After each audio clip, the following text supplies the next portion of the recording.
Hello, and welcome to another episode of It's Okay with Tam Tam. Remember, life happens, but you are not alone because it's okay with Tam Tam.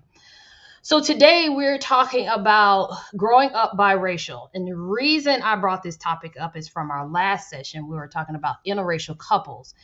And some of the things we talked about was raising children that are biracial. So, I said, why not talk to people that have experienced it firsthand?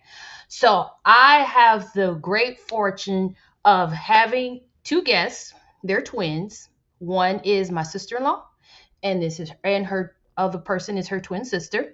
So we are going to welcome Veronica and Valerie because they are biracial, understanding biracial, multiracial, but we are talking about black and white today. Hello, you are on. Hello. So we have guests that are coming up and speaking. Hello, Miss Myers, and then Hi,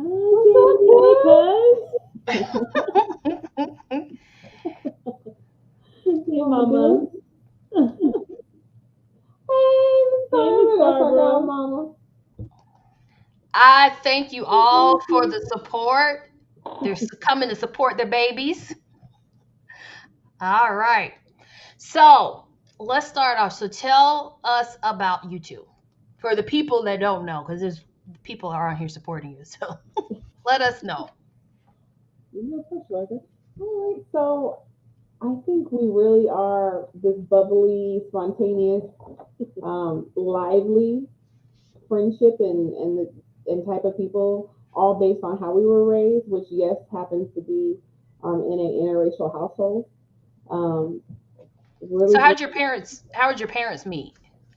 military. They were both in the service, and my dad eyed my mother first and was just so intrigued. They both were open to dating interracially. They've both always been attracted to other people outside their race. So when he saw her and she saw him, I think it was kind of instant. My dad had to do a little bit of work, but once they kind of connected, they were like, "Let's try this," and That's all she wrote. yeah, they didn't have any issues in regards to, they didn't doubt. I think it's because my mother from a young age, was always attracted to black or white or other. Even though when I was talking to her before this, she was saying she never knew there was anything outside of black and white until she went into the military. So that's when one of her first roommates were Filipino. That's when one of her first Is it? mates. Wait a minute. Is this my brother John Little? Yes. Mm, all right. His woman come on and he want to come live. I'm sorry. Go ahead. No, and so I mean that was her first time really interacting with people outside of being black or white or African American and Caucasian, with being in the military. And the same thing for my father. He just was never discriminated. He loved green, purple, blue, Filipino, Mexican, black, white. I mean, he just again ended up with my mother and just call him Crayola, okay? Just pick a color, it's good. Well, We, your dad we sounds color like it all. We color with all crayons.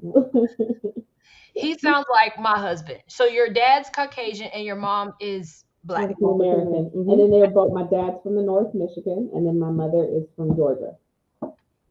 Okay. So then I kind of get into even outside of biracial. We talked a little about there's like just cultural differences from somebody being from the north and the south. They could be of the same race, but there could be differences just from the north and the south, and just Oh, kind of how things are done in the house absolutely. of what they do. Hmm.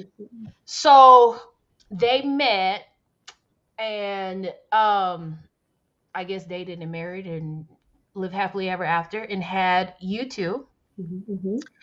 And so how was it inside of the house? Like what kind of stuff did you do as a family growing up? So, not only are there interracial, couple, but we're definitely a multicultural family, and our entire family, we're mixed with everything. Our sister, she's black. Again, we have both sides that have. They did the 23 and Me. We have some Irish in there. People like to add a little bit of this. we thought we had some Native American. We don't have no Native American, and we have straight on, just different descents. But in we grew up with the pleasure and the really privilege to be able to not have to choose. And when I say that, my parents did a very, very great job in instilling who we were at an early age. And that's a big thing when you grow up biracial, is finding out your identity at a young age, because a lot of kids, and as human beings, we're all trying to find ourselves. But it's really important to do that as as a biracial kid, because you really don't know where you fit. And the dynamics and the experiences and the opportunities that my parents allowed us to experience really helped cultivate who we were, and allowed for us to ensure that we had equity in ourselves, but that we had equity in other people. And that, I think, really helped shift our dynamics and helped us be who we are today. We are very inclusive and So diverse and all how do you think, so as people who are, as you know, I have a biracial child, 6 months, so I have a full African American daughter, and so it was easy to say, you're black, this is what it is, and this is our kind of our history and our culture, and this is what we this is part of us. So now I have a biracial, so what kind of examples they do to teach you that you are you? So because one of the things we're talking about with my husband is, we're saying, I'm gonna teach her, well, I teach her what I know. I teach her about the African American history, this that ancestry on that, and he'll teach her about her, what he knows about her Jewish Italian side. that. So what did they do? So our house, I feel like, was very fluid. I remember when we were younger, my mother used to work at Troy University, and she had to do a class, and people wanted to know exactly what you're talking about. What did you do to make sure that your children had identity and who they were as the mixed children? And they happened to be more. It was a full class, but the demographic was Caucasian women, and their children's fathers were African American. And we just stated, like, a plethora of books. I mean, one of different colors, like orange and black and gray and blue, and then other books celebrating our hairs, celebrating our skin complexions. Um, our friends, my pet mom would have neighborhood part. Like, there was never a separation. They never, like, sat us down. Like, I feel like in today's society, because there's such a divide, it's like with my sons, like, when you go out, make sure blah blah blah. It was never like, you're mixed, so you need to be very, very, very careful. You need to be those things. That came from the outside world. It was never really talked about in our household. And I think too, like, our parents made sure that they, diversified us in what we watched. So we watched, I watched Schindler's List when I was a kid with my dad. I know, right? The movie of all, like, it's a great movie. Exactly. But they made sure that they showed that diversity in books and in TV. And we went to Kwanzaa, and we went to Jewish, festivals and Greek festivals, like, really ensuring that you give your kids exposure to the world around them is the best way to teach them about themselves, because the world is inclusive. The world is not black and white. It is of all colors. And that right there helped with our identity, because we could stand in both, being proud that our mom was African American and the heritage and culture that created, and then our dad, who has Irish in him, and Irish American. And so you have both these dynamic parts. And the biggest thing, my parents didn't hide. Yeah. Like they were very inclusive. So, like, my dad's side of the family, so blessed to be able to have such a great family. Now let's just put this out there on both sides. And then my mom, same thing, very ingrained. We would go visit them. But just because we have families, we might not have the same lifestyles. We might not have the same backgrounds and ways of thinking and the things that we, teach. But at the same time, the premise was love. And my parents taught that, and our families surrounded us in that on both sides. And so, again, I think that when you're thinking about going and You make your dating mama outside proud. your race, You make me when more proud. when you go to dating outside your race, or you're thinking about it, um, don't be afraid to be exposed to your partner's culture. Mm-hmm. Don't be afraid to want to learn more. Don't be afraid that even if your other half's not involved, let them be around their family. Well, I think it's the confidence too. Like, if we're talking about my parents, they were a minority within a minority 30 years ago. If you saw interracial relationships, it wasn't really prevalent in the civilian world. And you saw it heavily, maybe becoming more common in the military sector. And so they've maybe had a handful of friends that were interracial couples. When they moved to Alabama, um, it was a culture shock. They knew what to look forward to. And so when I prefaced them before this interview, I just wanted to kind of see if there was something I didn't remember. And there's nothing new that they told me. But what they were never scared of having biracial children. They were never worried about how they were going to teach us of what we needed to be, but they were protected. Yeah. My sister is our sister, but she is full African American, and I would like wondered, like, did I say? She was like, no, y'all were my sisters, but because she was older, she wanted to make sure like we didn't get certain slurs or certain looks. And same for my mother, they thought she was the maid. Yeah, we call her bodyguard. Yeah, like protector even now in our 30s. And they would call my mother a maid because we had blue eyes and we were very fair as younger children. And then our hair changed, and that took people off, by a storm. Like, their hair is now not straight, and so I mean, I think also when you're having biracial children, you need to be prepared that they're not always going to be packaged how they come out. They're going to change. They're going to go through puberty. Their hair will go from maybe straight to curly. And so yeah, my dad had confidence. Like, well, I remember being. I think confidence, but he also had. This is a family show, so we're not going to cuss. My dad had. I don't give what what people thought. And so I think the biggest gift that he could give himself and he gave us is, when he got to Alabama, my dad is a scholar and a life learner, and he knew that had ultimately not biracial children, but he was going to be raising ultimately Black women as we got older, like and we identify with both, but the society sees us as such. So my dad took it on his own to go and learn, and went to Alabama State University and went and majored in African American studies because he wanted in American history. He's a huge history nerd. I love it, Dad. Thank you for that. And I wish I would have gotten that from you, but I didn't.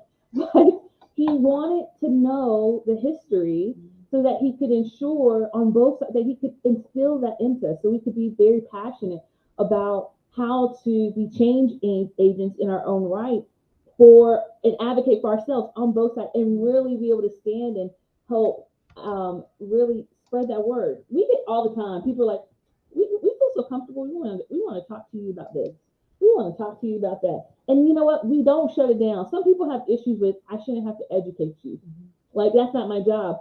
But no, it's not about educating. But I'm sorry, but we do, because you don't know, and you don't, I I can't I cannot as a full African American woman, like, know everything. Hello, that's why I'm talking to you guys. Know everything that it is about to be biracial, or be a white woman, or be a Black man, like, because that's not what I am.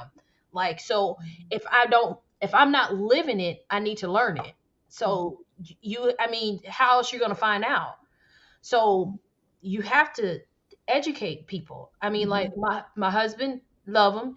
He has lived majority around African American people, but some things, like, we have had discussions on, especially in this time when we were dealing with Floyd and Ahmaud, like, and Breonna. So we're dealing with this stuff, and we talk about it, and I educate them, like, typically this is why certain Black people respond like this, because this is what has happened, this is what we've seen, this is what we've experienced, this is what we've been exposed to. So because of that, this is what happened. So that's my little bit of education on him, and he takes it in. So what you have said, which was great, is that you got to be able to take it in and want to learn it and be open to the Absolutely. And other having cultures. and having real, sometimes hard conversations. And you know, growing up, everyone's always like, if you had a choice, and I'm like, I don't want to pick because I like both of them. 50-50. I mean, it is equal. I love being who I am, and I couldn't ask for a better. I couldn't switch it. Well, I think it's also important.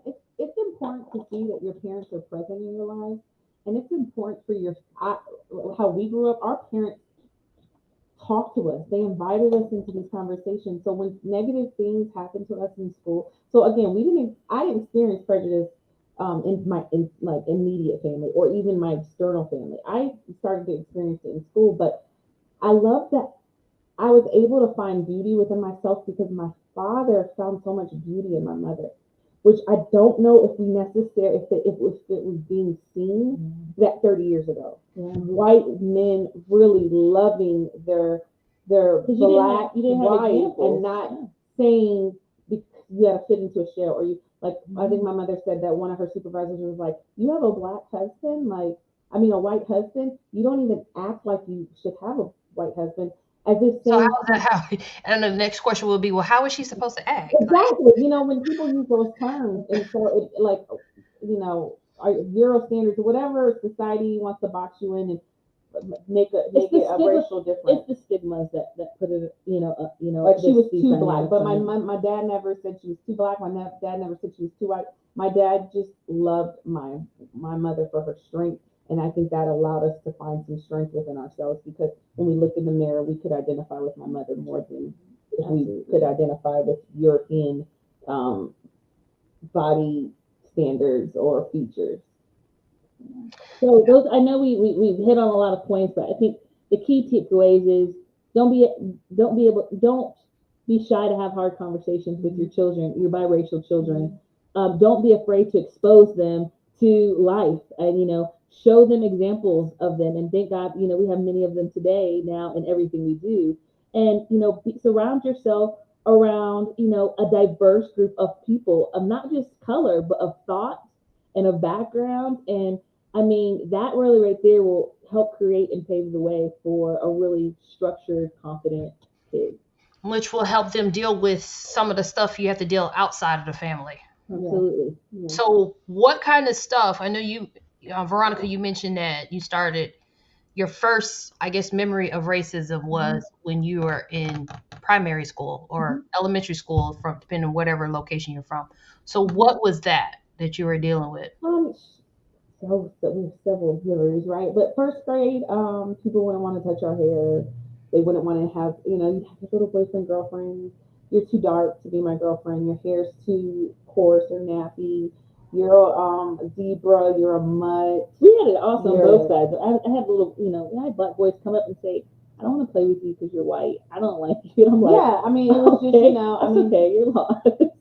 What I'm saying, you get it on both. You get it on Mhm. both. I mean, yeah, sides. but I mean, it's just it's weak to just hear that you we're going into primary school just being so excited, and I will say everybody's experience is different, but I also think that it's based on the socioeconomic backgrounds that you have as well as demographic, like where you are, geographically, and so us being reared in the South.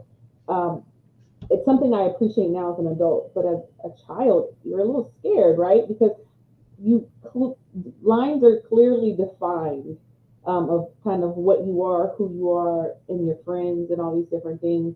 So yes, in primary school, it's called a lot of different names. Again, from zebra to mutts to the N word to Mulatto, yeah, everything. And then when we got a little bit older, um, driving around in the neighborhood, someone chased me and my friend, and it would be like, "Go back to Africa," and we had to run, and we were so scared of that. Or they wouldn't serve my parents in restaurants. Or we had friends. We were very well liked, and we love how we were reared in our school age. Like, we have amazing friends from, and we weren't part of really cliques. We were part of everybody, but looking back, and I think even in those moments, you sort of you put these blinders on. I remember going to events, and I would be the only minority. And then think about it. But I remember being secluded and sort of like, hi, hi, hi, how happy, how are you doing? And then, oh, well, we can't, them saying the N word also, you know what I mean? Feeling the comfortability of being able to do that.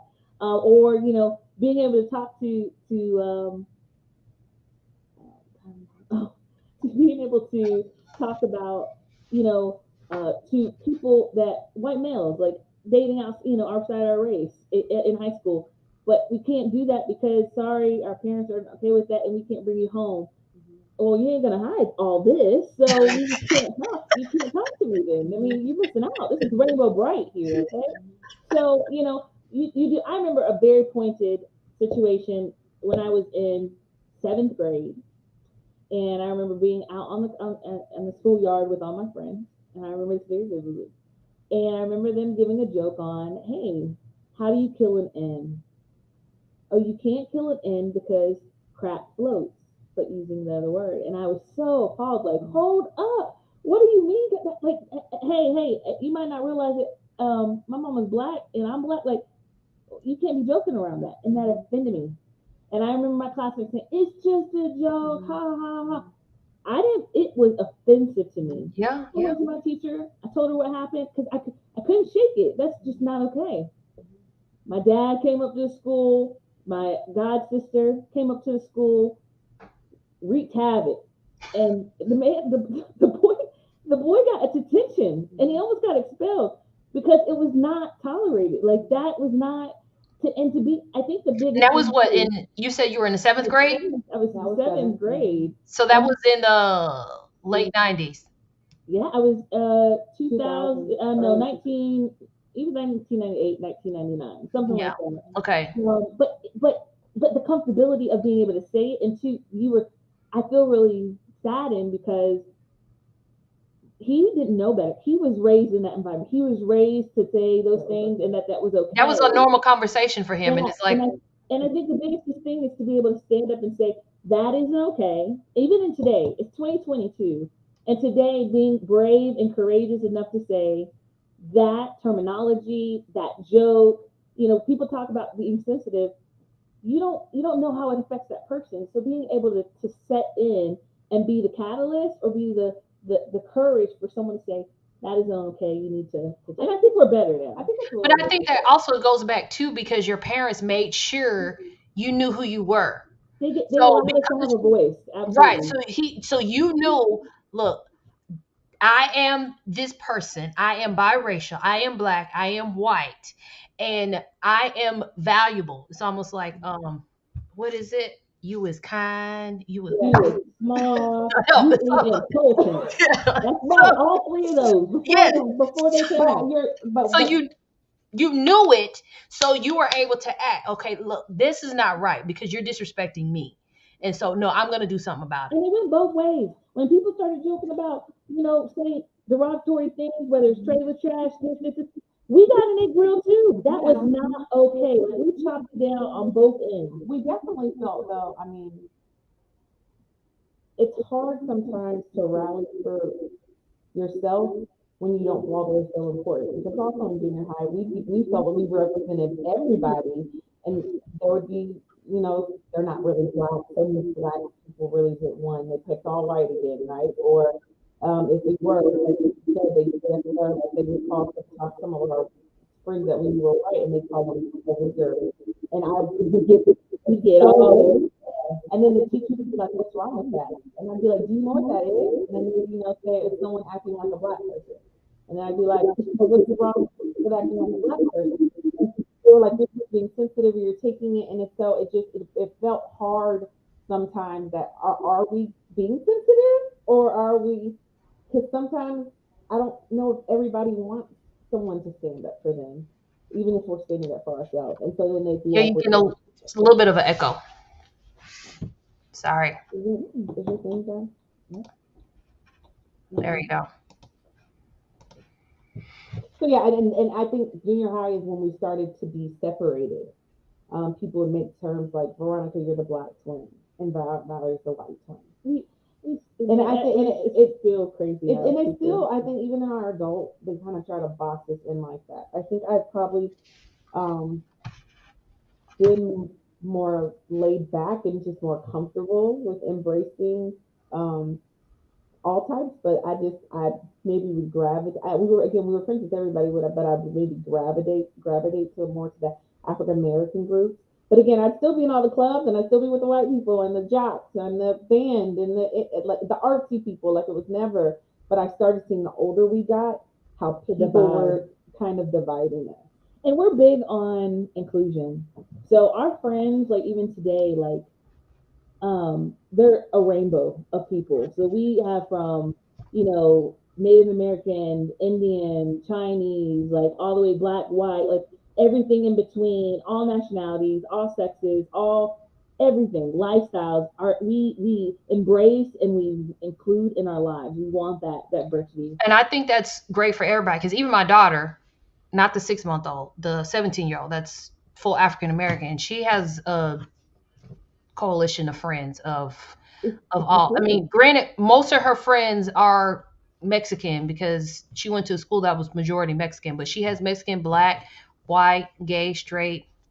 She don't And care. that's different because in school, as we got older, and even as we got out of high school, right, we go from like all clubs, all types of friends, right, and then those same people that we thought we were friends with, they're not coming to our house, they're not coming to the party. And that's when we started, after we got out of high school, we started realizing, oh, the paradigm is about to shift. Mm-hmm. We're now not going to be identified as people are going to know we're biracial. I mean, we represent both, but we are going to now start being portrayed and perceived as black women. And I remember it vividly because I was in college and I was 22 and I was doing a report. And I did basically, I went into a store, and this is the South we're talking about, and I dressed down, and it was an analysis on the social norms and race, and how those biases affect the way we are perceived and you know looked at in just life. And I went in there and I was followed around, and I was seen as inferior and everything. And a few days later, I dressed up in my suit and I went back, and A pretty woman moment. pretty woman moment. And I was, when we start talking about, colorism, I was a light skinned chick then. So I was, I was safe. I was, and I never experienced that as a child. And we talk about, being confident and making sure we're included. My parents did this huge, made sure we had a good foundation to stand on. And then as an adult, I had to experience being being yeah, Marginalized. marginalized, and having to be able to find my way through these bigotry and these racist things that in a lot of ways we didn't have to endure, but that's real life, and our parents I think support us for that, but I that's think real life. I think that's what I'm trying to get out when I tell my husband, like, for our daughter. So our baby is Zoe, and so the youngest, so the 17-year-old, she's already experienced some racism and all that, and we kind of knew that was going to happen because that's just what it is. That's unfortunately that's the American. Not everybody is racist, but most black people at some point in their life is going to have to deal with some racism. So especially as a fully black. So when I tell my husband that we have to teach her both cultures, but she has to understand that she's going to be portrayed as a black person in society. So there's certain things that she cannot do as her white counterpart because it's going to there's two different stigmas on your behavior when you're out in public, as you just demonstrated. Like if you're as I say, she can't be going in a store with a backpack and her hoodie on in the store and think everything's going to be okay. Like it might not be that good for her, especially since Zoe, she's a baby, but she already got a little tan to her. She already has a little tan to her. So historically, and fully African American kids, they're lighter when they're babies and they grow up and get some darker. So I'm assuming that's what's going to happen with her. Not saying she's going to be my complexion, but she's going to be seen as a black woman. And so she has to make sure she carries herself accordingly so she does not get certain stigmas on her. And the When, thing is, it's gonna. And the thing is, the stigmas are going to happen. I mean, she's 6 months, they're there, right? It's knowing how to navigate in those Yes. because, and I think the biggest thing is having a good support system, having a good family. Yeah, but I think it also segues, and people don't want to talk about it, right? Let's switch the narrative to someone now that is mixed and can pass, right? Or who Say it lives again. in a house It's mixed in what? who is mixed, right? And it's quote unquote white passing, or extremely light, or no one knows, or they're not growing up in a household like us where they have two representations They of the identify with races one that they're, another.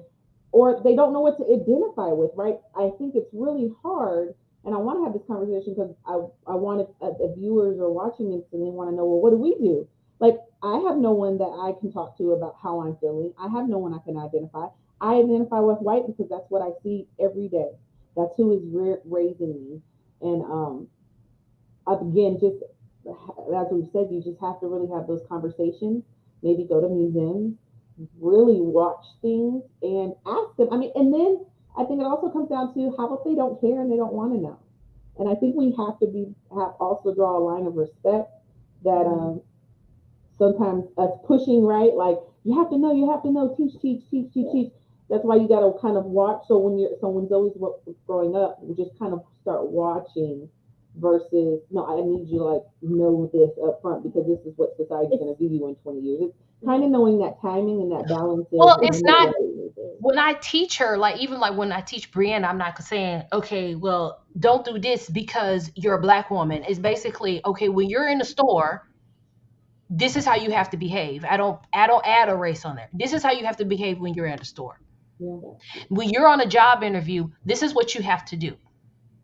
As you know, she I had a little position open. She had to do a full interview and everything because she has to be prepared. She can't go in lollygagging and just slopping stuff together when she's in there. Now, because there are going to be times when her race is going to play a role. Just like I went on an interview, and when I came there, because I have my husband's last name, which is very Italian, they said, "Oh, you're not quite what we expected." Yeah, so she's gonna have to deal with that. But I'm not telling her, hey, because you're black, you got. But I'm telling her this is what you got to do for an interview. Oh yeah.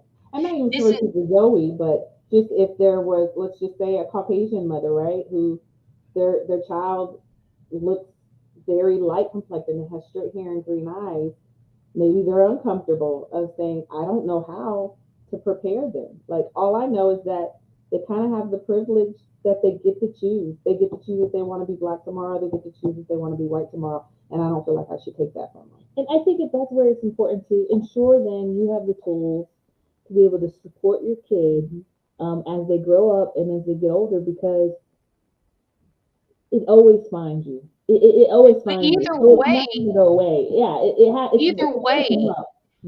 either way, like you have to educate. Like that was the benefit of you guys. Like your parents didn't say, well, you got to choose this or choose that. They educated you. So like you have situations where where you have a Caucasian family that adopts a little. Let's take Tommy Davidson for example. So Tommy Davidson, people that don't know, he's a African American actor, but he was raised by a white woman who she found him, and so she made sure he knew the African American culture.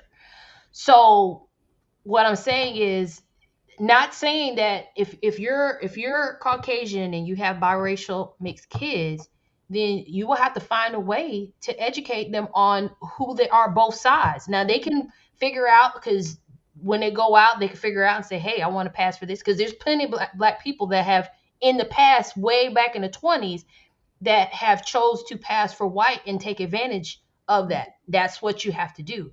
But you have to educate. I mean, they had white on my driver's license probably until I was 20, which shocked me. But yeah, I mean, you're exactly right. If people don't um, talk, let's see, my parents never discussed. My aunt, our kids farther young yet. My parents never discussed the talk to parents about it because they never talked to me about it yet. Yeah. So no, yeah, you're right. So I Until wonder, Tracy, would it have been beneficial? I mean, have you gone through things where um, you think it would have been beneficial if your parents just talked to you about just the culture or the ancestors, or do you think it would have been beneficial if they if there was some discussion, not to say you had to pick a side, but just discussion about what it, I mean, like we all take history class, we all had to take American history, and crazy enough, my daughter, the oldest one, is into Hitler, which she's like obsessed with, like not obsessed, but like wants to learn like the Hitler, like why would he do that and kind of thing, but whatever. So No, it's important to have. We had those conversations. I watched Schindler's List, and that's where I was introduced to Hitler. And I think I was 8 or 9. No, I might have been younger than that.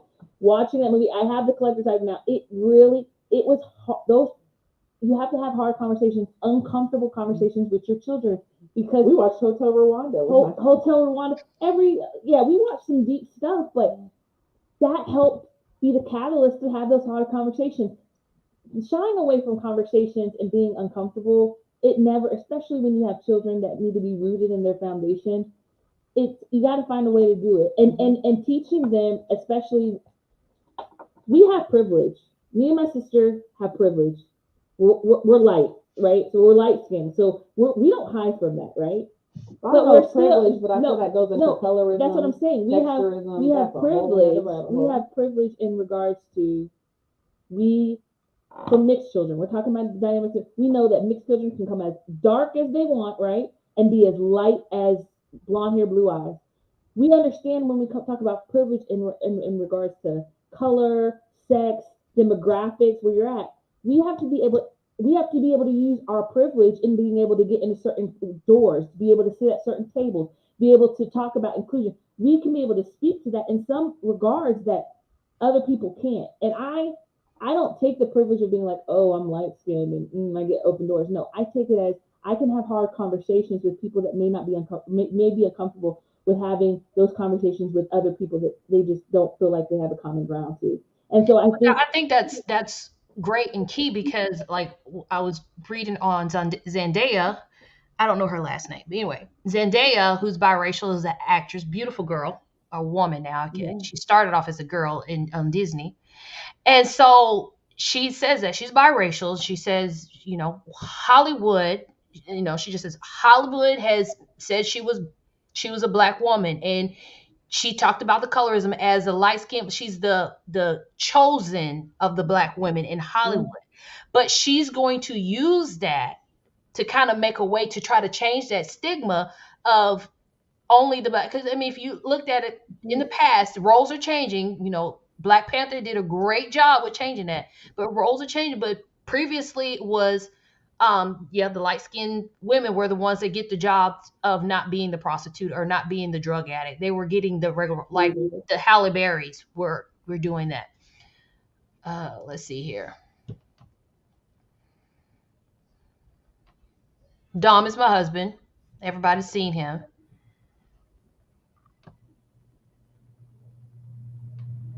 yeah, Okay. Yeah, and that's exactly what they just said. mhm, So I'm hoping that other people can hear this and anything, because I mean, when you have your kids, whether they're biracial, same race, multiracial, whatever, you want the best for them, and you know that they're going to go through hurdles, whether they're full Caucasian, full black, mixed with whatever.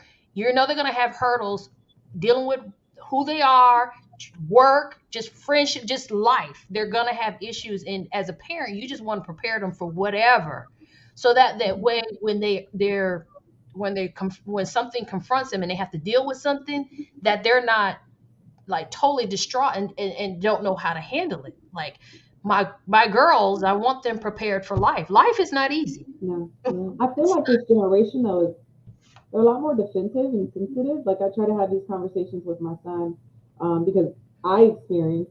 It's definitely trauma on my end of being mixed, right? So I would date people. I was light enough for their preference, but because they wanted a girl, but Or light skin, because or like, but they didn't want. Well, they really wanted a white girl, but I was mixed, right? So I would check the box because their parents in the South. At least my experience with a few situations was that they couldn't bring a white girl home. They had to bring a black girl home, and so I always felt like I'm not good enough. Like you really secretly really loved someone who you couldn't be with, and yet you just kind of passed me off, and that followed me. So with my son, when I try to talk to him, I don't care who he falls in love with. Everyone has a preference, right? But Right. what I don't want him to do is degrade another like skin complexion or ethnicity and put one Above over the other. another. Because I have definitely experienced that. Oh, you're cute for a dark skinned girl. Really? Really? Mhm. Like, so if I was light, then I'll be prettier. Hey Jay, So for Jake, this is my my son. opinion, so they're a cute little family. So it looks like I would just at a young age just start like their parents did, just the culture, just Start not. now. You can start Books just start like and obviously you talk to them now, but talk now. Books and that taking them to events and I would say be though, I be mean, be 4 and 5 was when I think we really I felt would like say our before parents. that. I mean, I Yeah, yeah, would. but that's when you start communicating as Well, well. I think you start early as possible, just because when you start remembering, it's already the norm. Versus if you wait, then it's like, oh, like I forgot the actress name. Anyway, she ended up adopting this little boy at birth, and so um she ended up adopting this boy at birth, and when she adopted him, she told him from the beginning, like he can't even comprehend. She said, I want him to understand that he's adopted, and I chose him to be with me. So she started, and she had books and everything. So I think starting that conversation even now, like understanding that my skin complexion is pretty and my hair is pretty, even as a boy, he's gonna have that. So you guys are muted.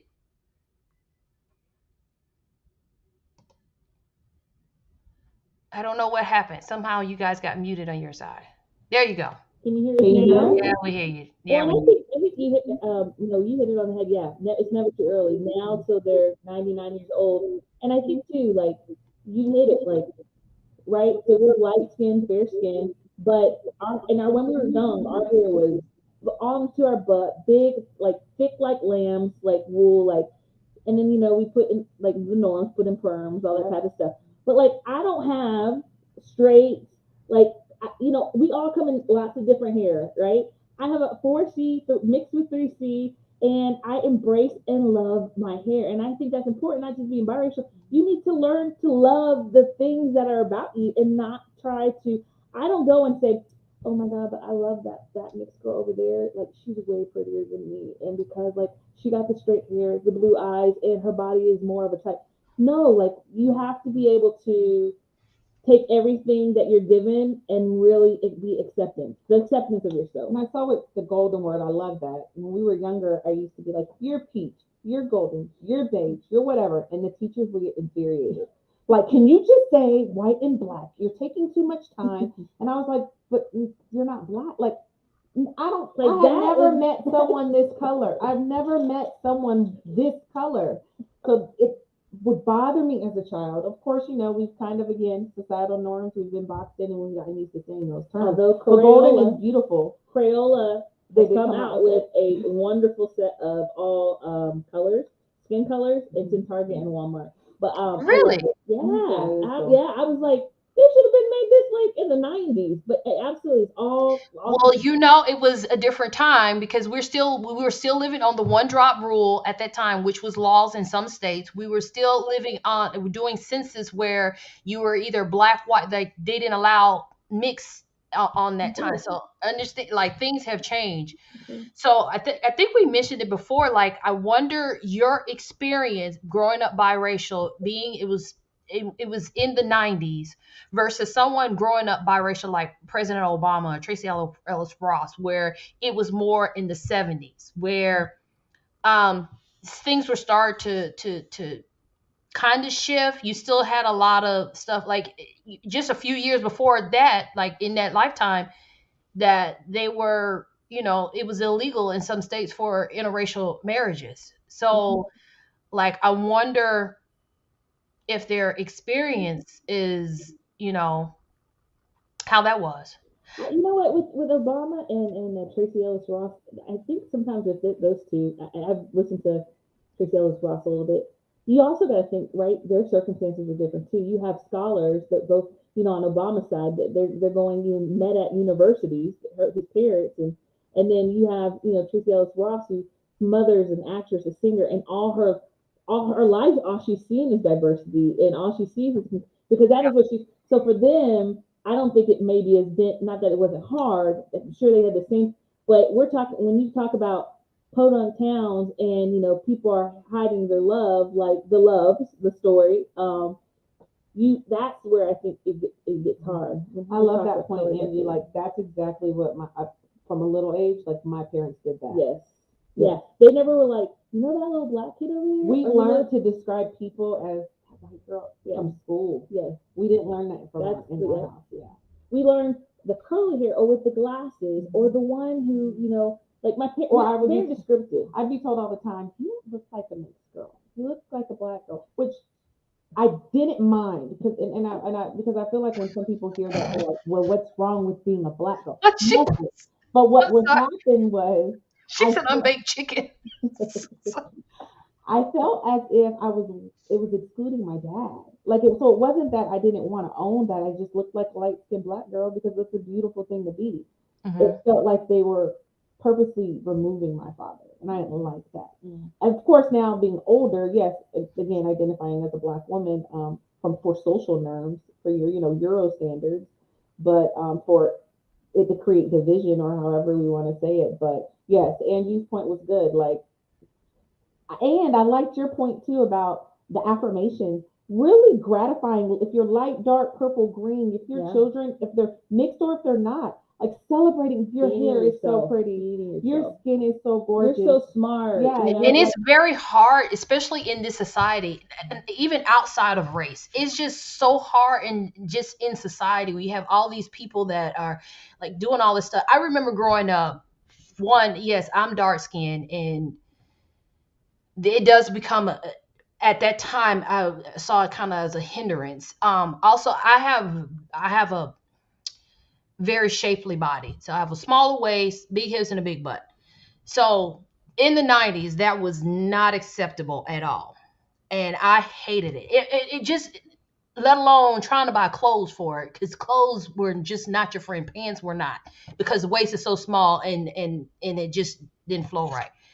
And it's like, my mom was just like, that's just what it is. Like, get over it. And so, and now it's like people are paying and killing themselves for butt injections and for the full lips, like people are paying for all this stuff, and it's like stuff like I should have just embraced before. Like in high school, I was known as a girl with a big booty. That's just what I was known as. So the way we learn love is self love. We learn it from ourselves, right? And that's how we build our relationships, based on how we love, how we feel about ourselves. And so I think as a child, and as raising, whether you're an adopted kid, whether you're biracial, self love and knowing who you are is the catalyst that will be the one gift you can continue to give yourself, because you're going to have doubt.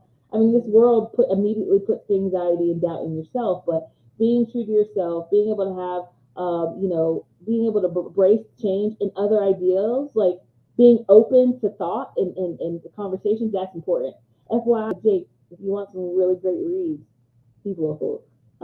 You can come over. We got two floors of books. So my dad brought some of his collection of books that he had all his that he grew up and read, and I want to read them now. He brought them up here of all types of war, but definitely history, North American history, all that type of stuff, African American history, all that type of stuff. And I think just also for advice of rearing, like go to class. YouTube is fun. It's fundamental. Like it was not around 30 years ago. Like if you need to learn how to do different textures of hair, if you need to learn what books to buy, I mean TikTok. But you even have, even outside of books, like you can just take them. Like I lived in a neighborhood one time, and they were, first of all, they were a Caucasian couple, and they adopted two black kids, and one girl, one boy, and they did not know how to do the girl's hair. She had very coarse hair, and you can tell what they were doing when they were wetting it, and then trying to, they just kind of wet it and just kind of let it go. And for African American hair, you can't just wet it and let it go. Like you gotta manage or whatever. And I really wanted to go to her and say, I can help you. But I didn't want to offend her. But also, I can remember people saying, like, white people shouldn't adopt black kids. And I'm like, well, are you going to adopt them? Well, why they can't get love too? Like, Mhm. like you can't. So I had a coworker who she was Caucasian and her daughter was biracial. Her husband was African. And I remember she was like 3 or 4. She was like 2 or 3. And she's like, I'm trying to manage your hair. And I just wet it and it just looks so cute. I said, no, sweetie, you gotta condition it. I said, you can't wet her hair all the time. You gotta detangle it and comb it out or whatever. She's like, I don't know what to do. And I said, this is what you gotta do. And she said, oh, I think. And I said, first of all, her daddy is African. Her hair texture is not finished changing yet. It's gonna get more coarse. I said, so you need to find some products, some conditioners. Don't wash and don't wet her hair every night. She need to wrap her hair. So I was giving her advice, but she's also somebody that I was closer to. But I felt bad. Like I really didn't know what to do about the other couple. Like, should I go and say, look, like I can help you with her hair? Because her hair was just getting shorter and shorter. It It's was what we talked earlier about. You don't know what you don't know, right? And so I practice this in my work life. I practice this in real life. I sometimes you just got to go and be open and say, hey, like, I'm here. If you have any, the simplest question from, what lotion should I put on them, or, what hair product should I utilize, or what YouTube channel should I subscribe to that helps me get step to step tutorials? Like, yeah, you can, I think you gauge it, and sometimes it could be a note, an I am, like if you know somebody that knows them, like, I think there's a definitely a way to I do think you it. have to walk in also a spirit of like welcomeness, right? And so I think you just kind of being present. Well, I don't know if that was past tense, but you being present and showing like, oh, hey, if you ever want any advice or want to know things, feel free. Like I did that in my coworker. He had some adopted children. I just said, if you ever want me to like help come do their hair or come help you and stuff, and he was so excited because he didn't know it was okay one to ask, and he didn't know Who to anyone ask? would even want Yeah. to. And so I think sometimes that people they don't want to like they want to give advice, but not necessarily like have this like you can rely on me. Not that that's you, just saying that I think people, if we're trying to really um, share, have this community, like you can come whether you're comfortable or not. Like sometimes we kind of have to let that guard down and invite them, whether it's through a body language or through something we say or through an event. I mean, I think it would be kind of cool to host an event or maybe spearhead one. I mean, that'd be really cool, as this grows for you to spearhead some things in the community. It'd be really cool and link up with like, if you wanted to continue the biracial series. And there's groups. Like, let's go to a hair salon or There's, let's have a group. There's meetup groups too. I mean, they have so much stuff nowadays that is so helpful to really interacting with so many people. It's crazy. And so, I mean, at least we're going in a good direction. yeah. Absolutely. I think all of this has been great, and I think it's just much needed as we see like looking in the past, like when you had the marches with Dr. King and all that. you it was majority black people, and then you had some white people in there that was supporting, that was out there walking. Mm. And so now when we had our marches, because we were the Floyd and all that going on, it was like well mixed. It wasn't just majority black and some. It was like well mixed, and it's to the point where you had some of the mothers who like they're like, look, I have black children. Like Caucasian women, like I have black children. Like this is unacceptable, because when Floyd was calling for his mom, that's I can hear my son calling for me. Mm-hmm. And so like this this making lines, and I firmly feel it's a higher level of people that are trying to keep us down here separated and keep us divided and attacking each other. And I think with the generation that's coming up, they're not tolerating it. They're not. They will call you out, and they'll call you out. They're gonna fight back. Like it's I'm enjoying it. I'm scared, but I'm enjoying it. I know, like my daughter's school, something happened. They got together and they were signing petitions, and this is why education is important, because they were like, okay, this is how you do the process. This is what we have to do to make this happen. And I thought that was great. Like I was like, y'all signed a petition? Like no, this is what this person did, and we're not happy about it, and we don't want them here anymore because they're affecting us as a school. I was like, Mhm. oh, okay. So I think that's I think that's I think it's great that we are in a time that we are seeing even more change. We still got a long ways to Yeah, go, but yeah. we're still seeing more And change. I'm happy to be part of it. You know, I'm happy to be able to call myself a change agent and being able to provide any type of resources and support as we continue to grow. I mean, through all. I mean, it's just amazing to see the amount of people that have impacted our lives for the better and created this genuine sense of prosperity and self love and community. Yeah, and so I think that's as we, as anyone that's on here, or anyone that will watch this afterwards, like just continue. The biggest thing is to root love and acceptance into your children early. And talk. Like I know back in the '90s and the '80s and '70s, it was a very don't speak. Just sit there. And kind of do as I say. I don't know. I don't really feel like that generation had a voice as children. So I think, again, continue to just talk to your children so that they feel comfortable. Like, mom, like I don't like my hair because I don't look like you, or I don't like my waist because mom, I have a wide waist and it's not like a 24 in the middle, or and keep them on social media because Instagram and TikTok. That's dang near impossible to That's a whole keep nother, kids. that's a whole nother topic to be Yeah, you talking can't even keep these kids off of social. I mean, like even just like my daughter was not on social media because I intentionally, because I was a single mom. So I was like, look, no, you're not putting nobody's putting any pictures of you on social media. You're not going on social media, because I was just like paranoid.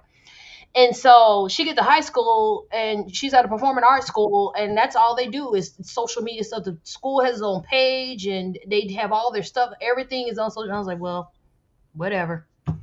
Yeah, I What think can we we can compare ourselves. That's the biggest thing, right? Like, what's the typical if we're what's the typical biracial person look like? Yeah. Or this is beautiful, but this isn't. Or if you are crazy black, part, there is no typical biracial.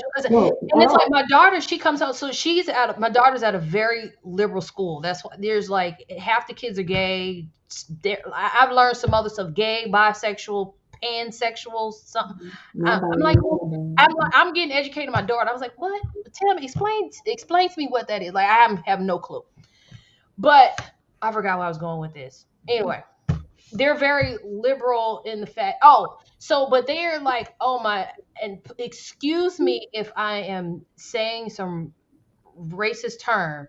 So they're like, they're kids that are black and Asian, so they're Blasian, and then they're white and Asian, they're Wasian, and then like, so they have a term for all their races as they mix together. So it's just not Wow. biracial, they have like what they are. Mm, So I guess black and white is biracial, and then everything else kind of has their title. hmm.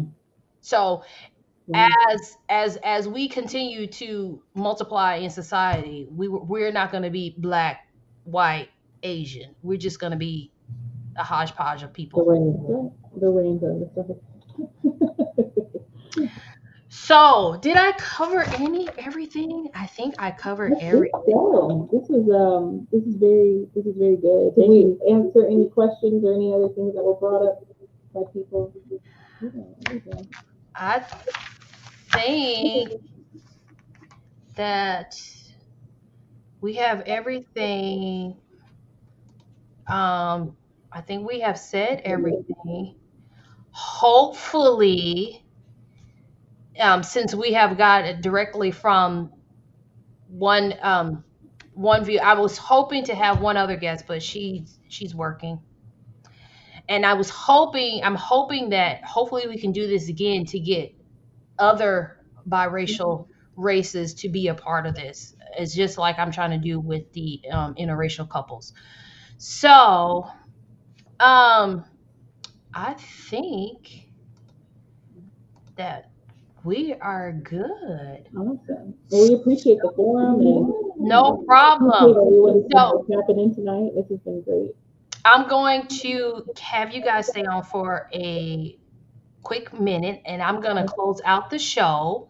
And I want to thank everybody for watching, posting their comments. Please spread the video. Hopefully, people that are with have biracial kids, or even if they've adopted a kid and they're of one race and the child is of another race, hopefully they can gain something from this and spread this out to everybody. And just remember, life happens and you're okay. You're not alone, because it's okay with Tam Tam.